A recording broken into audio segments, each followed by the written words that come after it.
wrong, I actually like some organization in religion. I am a methodical Methodist, after all. I fit into that. I like that we all can sing the same song at the same time, and that incredible unity that comes from harmony. I appreciate that we have a finance committee. Thank you, Kim. And I appreciate that our finance committee provides safety checks and balances for how we share our common pool of gifts together, and that the finance committee asks the really big questions of how do we fund our ministry. I appreciate that we have trustees. Thank you, Terry. And thank you to everyone else who serves on the trustees, because they shape our facilities and they keep those facilities safe and strong, and they also help our vision shape those spaces that we have around us. So I give thanks to these things because humans are better when we have committees and deliberations and conversation about what path it is that we're supposed to take forward. So this part of the organized gives us focus, it gives us energy, and gives us possibility. But there are other parts of organized religion that have not served us as well. Right? There are parts that we have these rules and structures in place that may have served us at one point in time, but don't anymore. And there may have been rules and structures put in place that because people with power or money or privilege put them in there to preserve their power and their money and their privilege. And those haven't benefited the gospel, and we know those should be set aside. You know, it's kind of like the story about Grandma's ham. It's a story of an Easter dinner, let me tell you. Okay, so once upon a time, there was a newlywed who was making dinner for the first time, his first Easter dinner, and his husband said to him, "Why do you cut off the ends of the ham?" And he said, "Well, you're supposed to do it that way. That's what makes it delicious and juicy, and that's what makes it so good. My grandma always did it." And his husband looked at him and said, "Honey, that's not how this works." And so he went and dug through cookbook after cookbook, and he could find nowhere that said that you're supposed to cut off the ends of the ham before you make Easter dinner. So as he was doing his search, he decided, you know what, I'm going to call my mom, who taught me how to make ham. And his mom swore that's the way her mother did it, so he called Grandma. And he said, "Grandma, you make the best Easter ham, but tell me why I can't find anywhere in any of these cookbooks why you're supposed to cut off the ends." And his grandma paused and said, "I know I used to do that, but I don't anymore. I cut off the ends of the ham because I had a small oven." "I didn't realize that your mother had seen that. I didn't realize that she thought that's what's important, what you're supposed to do." Now, this is an old preacher story, I'm aware, but it's an important one for us to hold on to, because sometimes we pick up the things that we're not intended to pick up. Sometimes the choices of our ancestors were done because it made sense for them at their time and their place. And sometimes our choices or our present is because we're copying things over and over again without even realizing what it is that we're copying. So Jesus and Jeremiah and all the other prophets in biblical times and all of the prophets throughout all of history ask about the ham. They ask, why do we do the things we do the way we do them? And more accurately, the prophets ask about the things that we do that actively cause harm. They look at religion that we were given and challenge the organization that leads to damage to the people around us and to the world around us. So one of the cute things that's traveling around on Facebook right now is this thing that says, if you have problems with organized religion, don't worry, Jesus did too. And the prophet's role is to challenge not just the chaos of the universe, but also to challenge that order that causes us harm and destruction and oppression. So everything we see, everything we hear, everything we do in this time and place can be changed. What we have is the outcome of systems and choices that were once put in place. And the prophets ask, why must we cling to what we once had and call all of those things we once had the avenues to God? Why do you think that evil is inevitable? Why is it impossible to change? Because change must happen. Not just the little things, sometimes even the big, catastrophic, enormous things.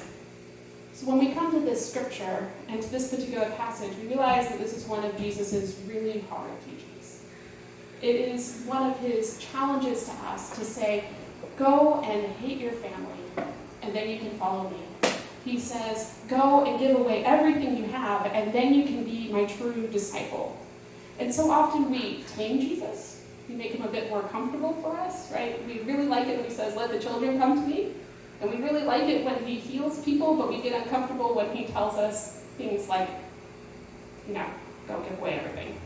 So when we read this passage, we see and recognize that he's talking about how to be a complete disciple, a full disciple, someone who gives him all that he can. The Methodist concept of perfection means completeness, not like doing everything 100% perfectly, but being perfected in love, finishing and completing all of this. So we know about people and we know about our own ideas that start out really strong but don't finish well. Mariners in April, right? Start out strong. Being a Mariners fan in September is a lot harder.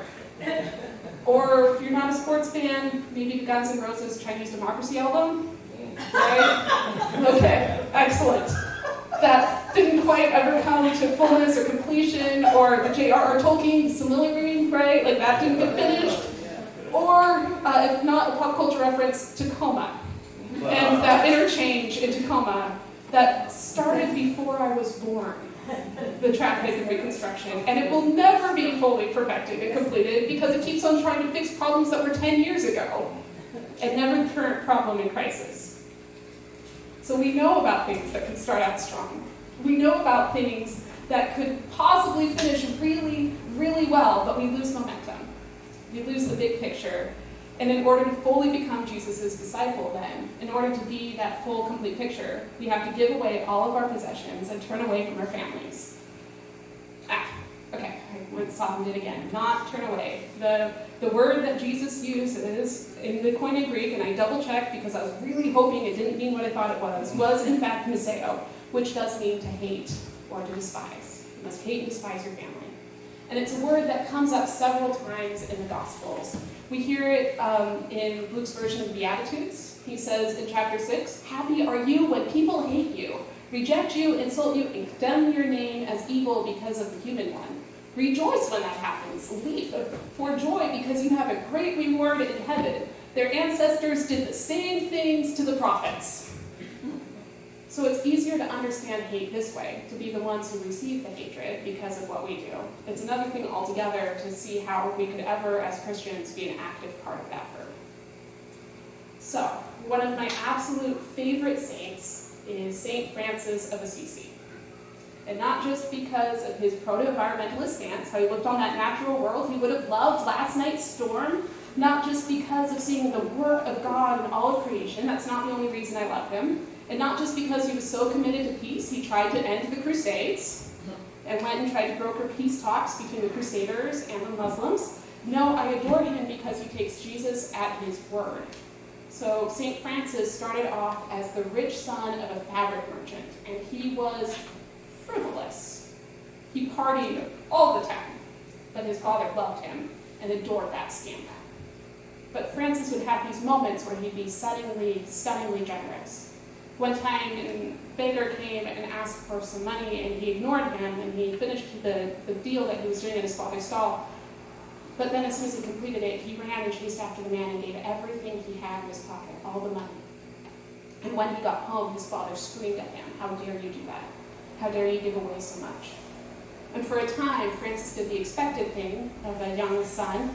He served in the military, but then he got ill, and from there his life started to change. The partying diminished, and his peers noticed the change about him. Francis spent more time praying, and he could never walk past a chapel without spending time in it, even if it was completely broken down. And so one day he was in this broken down chapel, and he heard God say, "Go, Francis, and repair my church that is in ruins." Francis took that to mean the actual church building that was in literal ruins in that moment, instead of perhaps the broader question that God was aiming for. But in that moment, he sold some cloth that he stole from his father's storehouse and tried to give the money to the priest of the broken down building. The priest wouldn't accept it, so Francis, in a moment of patience and kindness, threw the money on the floor and said, "Take it," and then left. He knew his father would be really angry, so he hid in a cave for about a month. And when he returned to town, hungry and dirty, he was dragged home by his father and he was beaten. He was bound and he was locked into a small storeroom. The only reason he escaped was because his mother came when his father was out of town and let him out. Francis returned at once to the church that he tried to give money to, and they welcomed him. But his father suicided him before the city councils and insisted that not only was the money that the church had given back to him not good enough, that Francis must renounce his father and all of his inheritance. So Francis did. In the middle of that trial, before the bishop, he said, I don't want your money. I won't take your inheritance. And then Francis said, okay. And he gave all of the money from his pocket and goes, this is yours. And then he goes, and this fine cloth that you love so much, that you took so much time to ensure was here, this is yours too. So he stripped naked in the middle of his church trial and gave his father his clothing and said, I am now following the Christ who frees me where you bound me. And so he gave everything he had, and the bishop immediately jumped up and tried to cover him with his cloak, and Francis then went and lived a life in the church. But I think the way that his father would have understood that interaction was to see that Francis hated him.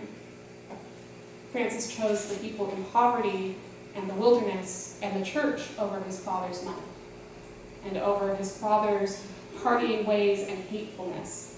His father, I think, would have been far happier if Francis had wasted all of the money he had on drinking and games and foolishness instead of giving it away. So Francis chose the poor, and in so some sad and broken way of the world, does that not mean that Francis hated his father?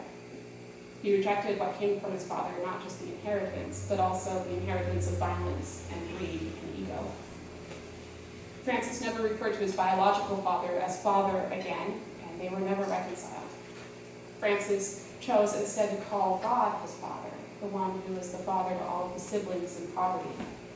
And sometimes when we are so mired in this bad and cruel world, that we see people challenging our own values, and that those challenges cause us pain, we declare that to be hate. So I think that is what Jesus was asking. To set aside the world and be inspired by God's goodness and love. To follow him, we must truly turn away from the cruel expectations of our family. He was warning us that our choices of love will sometimes look like cruelty to a world that expects us to fall in line when we must do rejection and hatred and insist that we behave just like they do. Jesus doesn't invite us into poverty when we give everything away, and Jesus doesn't invite us into vicious and violent hate of our families, because we know that Jesus healed. He continually brought people out of the margins of society and back into the heart of the community. We know that Jesus wouldn't let us be in poverty because he fed people who were hungry. And we know that Jesus wouldn't let us be divorced from our families because even according to the gospel, he resurrected a beloved daughter of a father, he resurrected a brother to sisters, a son to a mother, right? We know that he valued family relationships. He celebrated a son who came back after spurning his inheritance, right? So Jesus doesn't say that in order to follow him into completeness, we must give away all of our possessions because Jesus wants us to be poor. No, Jesus invites us to give away everything because they could be the barrier that keeps us away from the kingdom. And when Jesus tells us to hate our families, we are being told that we must deny what they have given us so that we may be fully open to what God is calling us to be. So then let us jump into this familiar and comforting passage from Jeremiah. Right? Jeremiah was this incredible performance artist and a prophet. So many of his images in the book are from arts and crafts, and sometimes he will go out and do demonstrations in the town square that'll make people stop and think and ask questions. Jeremiah was also called to preach during the most difficult time in Judean history. It was right at the end of their history, right before their kingdom was completely destroyed and the people were enslaved and scattered. So Jeremiah's message came from turn away, stop harming one another, this will bring consequences, to one of compassion and consolation. This passage comes in the stop, turn away, stop hurting one another portion. And he said that this image was an invitation into being in a better world. Anathea Portier-Young, a professor of Hebrew Bible at Duke Divinity School, described this passage this way. Now in Jeremiah 18, we hear that God does not simply shape us once and for all. To this day, God tells Jeremiah, God's people are like clay that has not yet been fired. As we too go down into the potter's shed, we may learn the difference between clay that has been fired and clay that has not yet been fired. It is this: clay that has been fired shrinks, it hardens into a permanent structure and shape, It may be decorative, and it is often functional, and it is most often designed for one single purpose: a brick or a tile, a bowl or a plate, a mug, a vase, a pitcher, a storage jar, a lamp. It is easy to break, she says. Such clay, now dry ceramic, is often lovely and is often useful, but it is specialized and rigid and brittle. Clay that has not been fired is malleable, it is plastic, it may be shaped and reshaped infinitely. It is material of possibility, moldable, flexible, and responsive. Though God shaped humankind and breathed life into its nostrils, God did not fire the clay from which she made us. No one of us is only a tile, only a pitcher, only a lamp. God is able to shape us and reshape us, and God labors tirelessly at the wheel on our behalf. God assesses our character, perceives our strengths and our weaknesses, and she concludes, God builds on our strengths, and when flaws are found in us, works with us diligently to remedy them. These passages show so much of the gospel message, the good news of our God, which is to invite us into the realization that change is possible. We must continue to let ourselves be shaped by our holy artist's hand, broken down, made lumpy, and spun out on that wheel again. And what does God need to mold us into being? What more must we unlearn about church, about our community, about, well, that's just the way it is? What more must we give away in order to be able to hear and be fully? What futures can we describe without the systems and things that we've been told we must carry forward? What will we gain as a society when we lay down some of these things that have always been, like fossil fuels or prejudices and firearms and exploitations? What will God, our artist, shape us into being when we let go of all the constraints and say everything we have been given is a choice that we still make? And as I look at this community, some of these questions that keep coming up are, have we given up enough as a church? We let go of our building. Isn't that enough? Doesn't that count as giving away everything?